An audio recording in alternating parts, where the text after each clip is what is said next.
Hi friends, welcome back to my channel. ನಾನು ಸುಮಾ. ಎಲ್ಲರೂ ಹೇಗಿದ್ದೀರಾ, ಚೆನ್ನಾಗಿದ್ದೀರಾ ಅಂತ ಅಂದ್ಕೊಳ್ತಾ ಇವತ್ತಿನ ವೀಡಿಯೋನ ಸ್ಟಾರ್ಟ್ ಮಾಡ್ತಾಯಿದ್ದೀನಿ.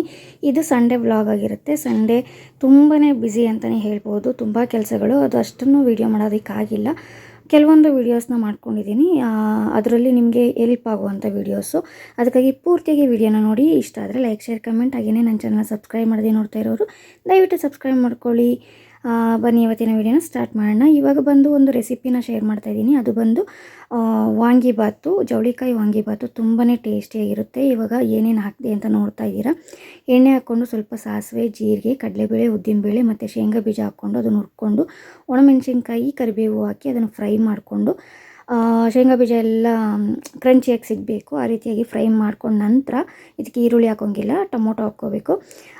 ಇಲ್ಲಿ ಹುಣಸೆಹಣ್ಣಿನ ರಸನ ಯೂಸ್ ಮಾಡ್ತಾರೆ ಕೆಲವೊಬ್ಬರು, ನಾನು ಯೂಸ್ ಮಾಡ್ತಾ ಇಲ್ಲ. ಟೊಮೊಟೊ ಹಾಕಿ ಮಾಡ್ತಾಯಿದ್ದೀನಿ. ತುಂಬಾ ಟೇಸ್ಟಿಯಾಗಿರುತ್ತೆ. ಒಂದು ಸಲ ಟ್ರೈ ಮಾಡಿ ನೋಡಿ. ಇವಾಗ ಟೊಮೊಟೊ ಫ್ರೈ ಆಗೋದಕ್ಕೆ ಸ್ವಲ್ಪ ಉಪ್ಪನ್ನು ಹಾಕ್ಕೊಂಡು ನಾನು ಚೆನ್ನಾಗಿ ಫ್ರೈ ಮಾಡ್ಕೊತಾ ಇದ್ದೀನಿ. ಅದು ನೀಟಾಗಿ ಫುಲ್ಲು ಏನು ಗೊಜ್ಜು ಥರ ಆಗಬೇಕು, ಅಲ್ಲಿವರೆಗೂ ಚೆನ್ನಾಗಿ ಫ್ರೈ ಮಾಡ್ಕೋಬೇಕು. ಅದಾದಮೇಲೆ ಅದಕ್ಕಿಂತ ಮುಂಚೆ, ಇದೆಲ್ಲ ರೆಡಿ ಮಾಡ್ಕೊಳ್ಳೋಕ್ಕಿಂತ ಮುಂಚೆ ಜವಳಿಕಾಯಿನ ಬೇಯಿಸಿ ಇಟ್ಕೊಂಡಿರಬೇಕು. ಸ್ವಲ್ಪ ಏನು ಬಸ್ಸಾಂಬರಿಗೆಲ್ಲ ಬೇಯಿಸ್ಕೊತೀವಲ್ವ ಆ ಥರ. ಬಟ್ ಬೇಳೆ ಏನೂ ಹಾಕಿಲ್ಲ, ನಾನು ಪಲ್ಯ ಮಾಡಬೇಕಿತ್ತು ಅಂತ ಬೇಯಿಸ್ಕೊಂಡಿದ್ದೆ, ಅದರಲ್ಲೇ ಮಾಡ್ಕೊತಾ ಇದ್ದೀನಿ. ಸ್ವಲ್ಪ ಉದ್ದುದ್ದ ಕಟ್ ಮಾಡಿಕೊಂಡ್ರೆ ಇನ್ನೂ ಬೆಟರು. ಪಲ್ಯಕ್ಕೆ ನಂಗೆ ಸ್ವಲ್ಪ ಸಣ್ಣದಾಗಿ ಬೇಕಿತ್ತು, ಹಾಗಾಗಿ ನಾನು ಸಣ್ಣದಾಗಿ ಕಟ್ ಮಾಡ್ಕೊಂಡಿದ್ದೆ. ಇವಾಗ ಬೇಯಿಸ್ಕೊಂಡಿರೋ ಜವಳಿಕಾಯಿ ಕೂಡ 1-2 ಸ್ಪೂನಷ್ಟು ಹಾಕ್ಕೊಂಡಿದ್ದೀನಿ. ಅದಾದಮೇಲೆ ಅದು ಕೂಡ ಸ್ವಲ್ಪ ಫ್ರೈ ಮಾಡಿಕೊಂಡು ಆ ನೀರಿನ ಅಂಶ ಹೋದ್ಮೇಲೆ ಇವಾಗ vangibath powder 1 pack full vangibath ಪೌಡರ್ನ ತೊಗೊಂಡಿದ್ದೀನಿ. ಅಂಗಡಿಲಿ ಸಿಗೋದೇನೆ, ನೀವು ಮನೇಲಿ ಮಾಡ್ಕೊಂಡಿರೋದು ಕೂಡ ಯೂಸ್ ಮಾಡ್ಕೋಬೋದು. 1 ಪ್ಯಾಕ್ ಫುಲ್ ಹಾಕ್ಕೊಂಡಿದ್ದೀನಿ ಚಿಕ್ಕದು. ಅದಾದಮೇಲೆ ಅದನ್ನು ಚೆನ್ನಾಗಿ ಎಣ್ಣೆ ಬಿಟ್ಕೊಳ್ಳೋ ಥರ ಫ್ರೈ ಮಾಡ್ಕೋಬೇಕು. ಸ್ವಲ್ಪ ಎಣ್ಣೆ ಜಾಸ್ತಿ ಹಾಕ್ಕೊಂಡ್ರೆ ಬೆಟರ್, ಇದಕ್ಕೆ ಟೇಸ್ಟ್ ಚೆನ್ನಾಗಿರುತ್ತೆ. ಬಟ್ ಎಣ್ಣೆ ನಮ್ಮ ಮನೇಲಿ ಜಾಸ್ತಿ ತಿನ್ನಲ್ಲ, ಹಂಗಾಗಿ ಸ್ವಲ್ಪ ಕಡಿಮೆನೇ ಯೂಸ್ ಮಾಡ್ಕೊಂಡಿದ್ದೀನಿ. ಇವಾಗ ಗೊಜ್ಜನ್ನು ಸ್ವಲ್ಪ ಎತ್ತಿಟ್ಕೊಂಡು ಜಾಸ್ತಿ ಆಗುತ್ತೆ ಅಂತ ಹೇಳಿ ಇವಾಗ ಅನ್ನನ ಹಾಕಿ ಕಲಿಸ್ತಾ ಇದ್ದೀನಿ. ಅದಷ್ಟೇ, ಈ ಅನ್ನ ಹಾಕಿ ನೀಟಾಗಿ ಗೊಜ್ಜೆಲ್ಲ ಮಿಕ್ಸ್ ಆಗೋವರೆಗೂ ಕಲಿಸ್ಕೊಂಡ್ರೆ ರೆಡಿ ಆಗುತ್ತೆ. ಎಲ್ಲ ತಿಂಡಿಯೆಲ್ಲ ಮುಗಿಸ್ಕೊಂಡ್ಮೇಲೆ ಒಂದು ತಲೆಗೆ ಎಣ್ಣೆ ಹಚ್ಕೊಳ್ಳೋಣ ಅಂಥೇಳಿ ಆಯಿಲ್ ಪ್ರಿಪೇರ್ ಮಾಡ್ಕೊತಾ ಇದ್ದೆ. ತುಂಬ ದಿನ ಆಗಿತ್ತು ಮನೆಯಲ್ಲಿ ಯಾವುದೇ ರೀತಿ ಹರ್ಬಲ್ ಏರ್ ಆಯಿಲ್ನ ಪ್ರಿಪೇರ್ ಮಾಡ್ಕೊಂಡಿರಲಿಲ್ಲ. ತುಂಬ ಬ್ಯುಸಿ ಇರೋದ್ರಿಂದ ಇರೋ ಕೊಬ್ಬರಿ ಎಣ್ಣೆ ಮಾತ್ರ ಹಾಗೇ ಹಚ್ಕೊಳ್ತಾ ಬಂದ್ವಿ. ಇವಾಗ ಸ್ವಲ್ಪ ಫ್ರೀ ಇದ್ದೆ, ಫ್ರೀ ಅಂದರೆ ಮಾಡ್ಕೊಳ್ಳೇಬೇಕು ಅನ್ನೋ ಸಿಚುವೇಶನ್ನ, ಅದಕ್ಕೆ ಮಾಡ್ಕೊತಾ ಇದ್ದೆ. ಹಂಗೆ ಅದನ್ನು ಕೂಡ ಶೇರ್ ಮಾಡ್ತಾ ಇದ್ದೀನಿ. ಏರ್ ಫಾಲ್ಗೆಲ್ಲ ಒಂದು ಒಳ್ಳೆ ಏರ್ ಆಯಿಲ್ ಅಂತಲೇ ಹೇಳ್ಬೋದು. ನೀವು ಕೂಡ ಒಂದು ಸಲ ಟ್ರೈ ಮಾಡಿ ನೋಡಿ. ಇದರಲ್ಲಿ ಯಾವುದಾದ್ರೂ ಒಂದು ಐಟಮ್ ಮಿಸ್ ಆದ್ರೂ ಏನು ಪರವಾಗಿಲ್ಲ, ಎಲ್ಲದನ್ನು ಬೇಕೇ ಬೇಕು ಆ ಥರ ಏನಿಲ್ಲ. ಹಂಗಾಗಿ ಶೇರ್ ಮಾಡ್ತಾ ಇದ್ದೀನಿ. ನಿಮ್ಮ ಹತ್ರ ಏನೇನಿದೆ ಅದನ್ನು ಹಾಕ್ಕೊಳ್ಳಿ. ಈಗ ಮೊದಲಿಗೆ ನಾನು 1-2 ರೆಡ್ ಕಲರ್ ಇರೋವಂಥ ಈರುಳ್ಳಿನ ತೊಗೊಂಡಿದ್ದೀನಿ. ಈ ಥರ ಕೆಂಪಗಿರೋದನ್ನೇ ತೊಗೊಳ್ಳಿ, ಚೆನ್ನಾಗಿ ವರ್ಕ್ ಆಗುತ್ತೆ. ಅದಾದಮೇಲೆ ಒಂದು ಸ್ವಲ್ಪ ಶುಂಠಿನ ತೊಗೊಂಡಿದ್ದೀನಿ.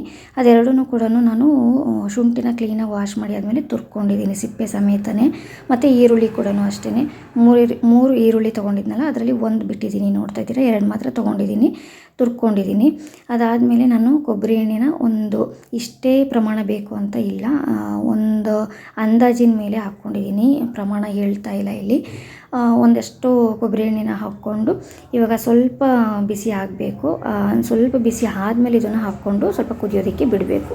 ಇವಾಗ ಸ್ವಲ್ಪ ಕೊಬ್ಬರಿ ಎಣ್ಣೆ, ಅದಕ್ಕೆ ಶುಂಠಿ, ಈರುಳ್ಳಿ ಜೊತೆಗೆ ಒಂದು 6-7 ಒಂದು 10 ಅನಿಸುತ್ತೆ ಲವಂಗ ತೊಗೊಂಡಿದ್ದೀನಿ, ಒಂದು ಸ್ವಲ್ಪ ಕರಿಬೇವು, ಸ್ವಲ್ಪ ಮೆಂತ್ಯ ಕಾಳು, ಜೊತೆಗೆ ಏನೋ ಕಪ್ಪು ಜೀರಾ ಏನೋ ಅಂತಾರಲ್ಲ ಅದು, ಅಷ್ಟನ್ನು ತೊಗೊಂಡಿದ್ದೀನಿ.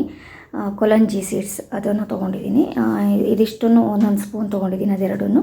ಇವಾಗ ಇದಿಷ್ಟನ್ನು ಕೂಡ ಒಟ್ಟಿಗೆ ಹಾಕಿಬಿಟ್ಟು ಚೆನ್ನಾಗಿ ಅದು ಫುಲ್ಲು ಏನು ಎಣ್ಣೆಯಲ್ಲಿ ಅದರದ್ದು ಅಂಶ ಎಲ್ಲ ಬಿಡ್ಕೋಬೇಕು. ಸ್ವಲ್ಪ ಬ್ಲ್ಯಾಕ್ ಥರನೇ ಆಗುತ್ತೆ ಅದೆಲ್ಲನೂ, ಗರಿ ಥರ. ಅಲ್ಲಿವರೆಗೂ ಕೂಡ ಚೆನ್ನಾಗಿ ಲೋ ಫ್ಲೇಮಲ್ಲೇ ಅದನ್ನು ಬೇಯಿಸ್ಕೋಬೇಕು. ಅದ್ರ ಜೊತೆಗೆ ನಾನು ರೆಡಿಮೇಡ್ ಅಲೋವೆರಾ ಜೆಲ್ ಇತ್ತು, ಇದನ್ನು ಹಾಕ್ಕೊಳ್ಳೇಬೇಕು ಅಂತ ಇಲ್ಲ, ಮನೇಲಿ ಬೆಳೆದಿರೋದನ್ನು ಹಾಕ್ಕೋಬೋದು ನೀವು. ಇದು ಏನು ಅಂತಂದರೆ ಯೂಸ್ ಮಾಡ್ತಾ ಇರಲಿಲ್ಲ ಜಾಸ್ತಿ, ಹಾಗಾಗಿ ಇನ್ನೇನು ಡೇಟ್ ಮುಗಿಯೋಕ್ಕೆ ಬಂದಿದೆ, ಸುಮ್ಮನೆ ವೇಸ್ಟ್ ಆಗುತ್ತೆ ಅಂತ ಹೇಳ್ಬಿಟ್ಟು ನಾನು ಫುಲ್ಲು ಅಲೋವೆರಾ ಜೆಲ್ಲನ್ನು ಹಾಕ್ಕೊಳ್ತಾ ಇದ್ದೀನಿ. ಅದರಲ್ಲೇ ನೀವು ಅದು ಬಿಸಿ ಆದಮೇಲೆ ತೆಗೆದ್ಮೇಲೆ ಕೂಡ ಹಾಕ್ಕೋಬೋದು, ಇದು ರೆಡಿಮೇಡ್ ಆಗಿರೋದ್ರಿಂದ.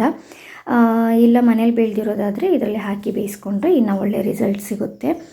ಈಗ ಹಂಗೇ ಹಾಕಿ ಅದನ್ನು ಚೆನ್ನಾಗಿ ಅದು ಬರ್ತಾಯಿಲ್ಲ, ನಾವು ಬಿಡ್ತಾಯಿಲ್ಲ ಅಂತ ಹೇಳ್ಬೋದು. ಆಮೇಲೆ ಏನೋ ಮಾಡಿ ಫುಲ್ಲಾಗಿ ತೆಗೆದ್ಬಿಟ್ಟು ಹಾಕ್ಕೊಂಡು, ಅದು ಸ್ಪ್ರೇ ಬಟಲ್ ಥರ ಇದ್ದಿದ್ದಲ್ವ, ಅದರಲ್ಲಿ ಬರ್ತಾ ಇರಲಿಲ್ಲ, ಸ್ವಲ್ಪ ಗಟ್ಟಿ ಇರೋದ್ರಿಂದ ಸ್ಪ್ರೇ ಇದರಲ್ಲಿ ಬರ್ತಾ ಇರಲಿಲ್ಲ. ಹಂಗಾಗಿ ಮುಚ್ಚಳನೇ ತೆಗೆದು ಹಾಕ್ತಾಯಿದ್ದೀನಿ. ಎಷ್ಟು ಬಂತು ಅಷ್ಟನ್ನು ಹಾಕ್ಕೊಂಡು ಮಿಕ್ಸ್ ಮಾಡ್ಕೊಂಡ್ವಿ. ಅದಾದಮೇಲೆ ಫುಲ್ ವಾಶ್ ಮಾಡಿ ಇಟ್ಬಿಡೋಣ. ಬಾಟಲು ಏನಕ್ಕಾದ್ರೂ ಬೇಕಾಗುತ್ತೆ. ರೋಸ್ಮೇರಿ ವಾಟರ್ ರೆಡಿ ಮಾಡ್ಕೋಬೇಕು ಅಂದ್ಕೊಂಡಿದ್ದೆ, ಅದಕ್ಕೆ ಬೇಕಾಗುತ್ತೆ ಅಂತ ಫುಲ್ಲಾಗಿ ಅದನ್ನು ಖಾಲಿನೇ ಮಾಡಿ ಅದನ್ನು ಮಿಕ್ಸ್ ಮಾಡಿ ಇವಾಗ ಅದನ್ನು ಬೇಯೋದಕ್ಕೆ ಅಂತ ಬಿಡಬೇಕು. ಏನಿಲ್ಲ ಅಂತಂದ್ರೂ ಒಂದು 1/4 ಗಂಟೆಗಿಂತ ಜಾಸ್ತಿನೇ ನಾನು ಅದನ್ನು ಕುದಿಸ್ಕೊಂಡಿದ್ದೀನಿ. ಒಂಥರ ಫ್ಲೇವರು ಘಮ ಘಮ ಅಂತ ಇರುತ್ತೆ, ಅಲ್ಲಿವರೆಗೂ ಅದನ್ನು ಕುದಿಸ್ಕೋಬೇಕಾಗುತ್ತೆ. ಅಷ್ಟರೊಳಗೆ ತರಕಾರಿ ಎಲ್ಲ ತೊಗೊಂಬಂದಿದ್ರು ಹಸ್ಬೆಂಡ್. ಅದನ್ನು ಅಷ್ಟನ್ನು ಕ್ಲೀನ್ ಮಾಡಿ ಎತ್ತಿಟ್ಕೊಂಡ್ಬಿಡೋಣ. ಮತ್ತು ನಾಳೆಯಿಂದ ಸ್ಕೂಲ್ಗೆ ತಿಂಡಿಗೆಲ್ಲನೂ ಮತ್ತು ಒಂದೇ ಸಲಕ್ಕೆ ಇದನ್ನೆಲ್ಲ ಕ್ಲೀನ್ ಮಾಡ್ಕೊಳಕ್ಕಾಗಲ್ಲ. ಎಲ್ಲ ಕ್ಲೀನ್ ಮಾಡಿ ಫ್ರಿಜ್ಜಲ್ಲಿ ರೆಡಿ ಮಾಡಿ ಇಟ್ಕೊಂಡ್ಬಿಟ್ರೆ ಈಸಿಯಾಗಿ ಎತ್ಕೊಂಡು ಮಾಡ್ಕೊಂಬಿಡ್ಬೋದು ಅಂತ ಹೇಳಿ ಎಲ್ಲನೂ ಸೋಸ್ಕೊಂಡು ಎತ್ತಿಟ್ಕೊತಾ ಇದ್ದೀನಿ. ಬೀನ್ಸು, ಜವಳಿಕಾಯಿ, ಜೊತೆಗೆ ಅವರೆಕಾಯಿ, ಮೂಲಂಗಿ, ಶುಂಠಿ ಈ ಥರದ್ದೆಲ್ಲನೂ ತೊಗೊಂಬಂದಿದ್ವಿ. ಎಲ್ಲದನ್ನು ಕ್ಲೀನ್ ಮಾಡಿ ಎತ್ತಿಟ್ಕೊತಾ ಇದ್ದೀನಿ. ಈರುಳ್ಳಿ, ಟೊಮೊಟೊ ಎಲ್ಲನೂ. ಈಗ ಅದ್ರ ಜೊತೆಗೆ ಏನು ಈರುಳ್ಳಿ, ಬೆಳ್ಳುಳ್ಳಿ ಎಲ್ಲನೂ ಶುಂಠಿ, ಬೆಳ್ಳುಳ್ಳಿ ಎಲ್ಲನೂ ರೆಡಿ ಮಾಡಿ ಇಟ್ಕೋಬೇಕು ಅಂತ ಅಂದ್ಕೊಂಡಿದ್ದೀನಿ, ಕ್ಲೀನ್ ಮಾಡಿ ಜೊತೆಗೆ ಬಿಡಿಸಿ. ಅದಕ್ಕಿಂತ ಮುಂಚೆ ಎಣ್ಣೆ ಎಲ್ಲ ರೆಡಿಯಾಗಿತ್ತು, ನೋಡ್ತಾ ಇದ್ದೀರಾ. ಬ್ಲ್ಯಾಕ್ ಆಗೋವರೆಗೂ ಕುದಿಸ್ಕೊಂಡಿದ್ದೀನಿ. ಇವಾಗ ಒಂದು ಕಂಟೈನರಿಗೆ ಸೋಸಿ ಇಟ್ಕೋತಾ ಇದ್ದೀನಿ, ಹಾಕ್ಕೊಳಕ್ಕೆ ಈಸಿ ಆಗುತ್ತೆ ಅಂತ. ಅದಾದಮೇಲೆ ಇದು ಬಾಣಲೆಲೆಲ್ಲ ಸ್ವಲ್ಪ ಎಣ್ಣೆ ಮಿಕ್ಕಿರುತ್ತಲ್ವ, ಅದನ್ನೇ ಮಗಳಿಗೆ ತಲೆಗೆ ಹಚ್ಬಿಡೋಣ, ಆಮೇಲೆ ಕೆಲಸ ಸ್ಟಾರ್ಟ್ ಮಾಡ್ಕೊಂಬಿಡೋಣ ಅಂತ ಅಂದ್ಕೊಂಡೇ ಎಲ್ಲ ತಣ್ಣಗಾಗೋವರೆಗೂ ಬಿಟ್ಟು ಇವಾಗ ಎಲ್ಲದನ್ನು ತೆಕ್ಕೊಂಡು ರೆಡಿ ಮಾಡಿಕೊಂಡು ಫಸ್ಟ್ ಅವಳಿಗೆ ಆಯಿಲ್ ಅಪ್ಲೈ ಮಾಡ್ತಾಯಿದ್ದೀನಿ. ನನಗೆ ಬೇಕಂದರೆ ಆಮೇಲೆ ಅಪ್ಲೈ ಮಾಡ್ಕೋಬೋದು ಅಂತ. ಯಾಕಂದರೆ ಸಿಕ್ಕಾಪಟ್ಟೆ ಕೆಲಸ ಇತ್ತು. ಹೊರಗಡೆನೂ ಕ್ಲೀನ್ ಮಾಡೋದಿತ್ತು, ಮನೆ ಒಳಗಡೆನೂ ಕ್ಲೀನ್ ಮಾಡೋದಿತ್ತು. ಡೈಲಿ ಕ್ಲೀನ್ ಮಾಡಿದ್ರೂ ಅಷ್ಟೇ ಇದು ಬರ್ತಾಯಿದೆ ಅಂತ ಹೇಳ್ಬೋದು.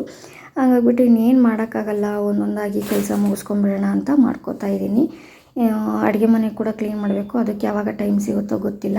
ಇವಾಗ ನೋಡ್ತಾ ಇದ್ದೀರಾ, ತಲೆಗೆ ಆಯಿಲ್ ಅಪ್ಲೈ ಮಾಡ್ತಾಯಿದ್ದೀನಿ. ಸ್ವಲ್ಪ ನನ್ನ ಮಗಳಿಗೆ ಈ ಥರದ್ದೆಲ್ಲ ಆಯಿಲ್ ರೆಡಿ ಮಾಡಿ ಹಚ್ಚುತ್ತಾ ಇರೋದಕ್ಕೆ ಅವಳು ಸ್ವಲ್ಪ ಕೂದಲು ಪರವಾಗಿಲ್ಲ.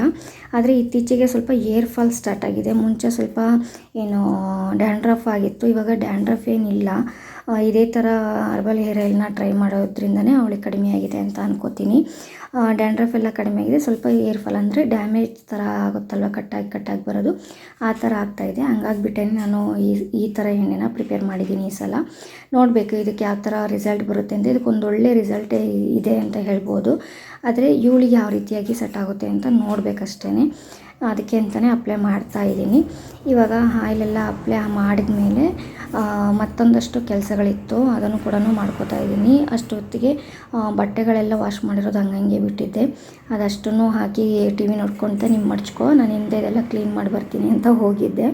ಹಿಂದೆನೂ ಸಿಕ್ಕಾಪಟ್ಟೆ ಕ್ಲೀನ್ ಮಾಡೋದಿತ್ತು, ಅದನ್ನೇನು ವೀಡಿಯೋ ಮಾಡಿಲ್ಲ.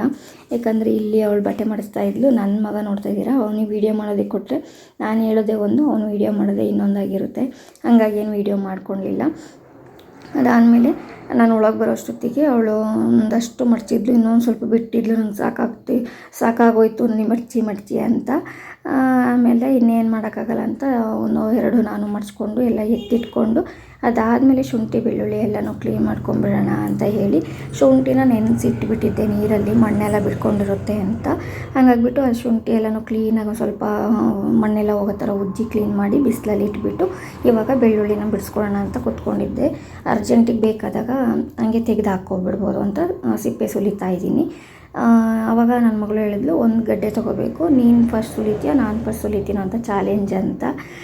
ಹಂಗೆ ಮಾಡಿಕೊಂಡು ಸುಲಿತಾ ಇದ್ವಿ. ನಾನು 2 ಗಡ್ಡೆ ಫುಲ್ಲು ಸಿಪ್ಪೆ ಸುಲಿದ್ರೂ ಅವಳಿಗೆ ಒಂದು ಸುಲಿಯೋಕ್ಕಾಗಲಿಲ್ಲ. ಅದಕ್ಕೆ ಅಮ್ಮ ಅನ್ನೋದು ಅಂತೇಳ್ಬಿಟ್ಟು ಅದನ್ನು ಹೇಳ್ಕೊಂಡು ನಗಾಡ್ತಾ ಇದ್ಲು. ಇದಾದಮೇಲೆ ಇನ್ನು ಸಂಜೆವರೆಗೂ ವೀಡಿಯೋ ಮಾಡಿದರೆ ತುಂಬಾ ಕೆಲಸ ಇತ್ತು, ತುಂಬಾ ಬ್ಯುಸಿ ಅಂತಲೇ ಹೇಳ್ಬೋದು. ಬಟ್ ವೀಡಿಯೋ ಲೆಂತ್ ಜಾಸ್ತಿ ಆಗುತ್ತೆ ಅಂತ ಹೇಳ್ಬಿಟ್ಟು ನಾನು ಈ ವಿಡಿಯೋನ ಇಲ್ಲಿಗೆ ಎಂಡ್ ಮಾಡ್ತಾಯಿದ್ದೀನಿ ಫ್ರೆಂಡ್ಸ್. ಇದರಲ್ಲಿ ಏನಾದರೂ ಯೂಸ್ಫುಲ್ ಅಂತ ಅನಿಸಿದರೆ ಕಮೆಂಟ್ ಮಾಡಿ ತಿಳಿಸಿ, ಏನು ಯೂಸ್ಫುಲ್ ಅಂತ ಅನ್ನಿಸ್ತು, ಏನಾದರೂ ತಿಳ್ಕೊಳ್ಳೋಕೆ ಸಿಗ್ತಾ ಅಂತ. ನನಗೂ ಕೂಡ ಖುಷಿ ಆಗುತ್ತೆ. ಇಷ್ಟ ಆಗಿದ್ರೆ ಲೈಕ್, ಶೇರ್, ಕಮೆಂಟ್. ಹಾಗೆಯೇ ನನ್ನ ಚಾನಲ್ನ ಸಬ್ಸ್ಕ್ರೈಬ್ ಮಾಡದೆ ನೋಡ್ತಾ ಇದ್ದರೆ ದಯವಿಟ್ಟು ಸಬ್ಸ್ಕ್ರೈಬ್ ಮಾಡಿಕೊಂಡು ಸಪೋರ್ಟ್ ಮಾಡಿ. ಆದಷ್ಟು ನಾನು ವೀಡಿಯೋನ ಡೈಲಿ ಹಾಕೋದಕ್ಕೆ ಟ್ರೈ ಮಾಡ್ತಾಯಿದ್ದೀನಿ. ಟೇಕ್ ಕೇರ್, ಬಾಯ್ ಬಾಯ್.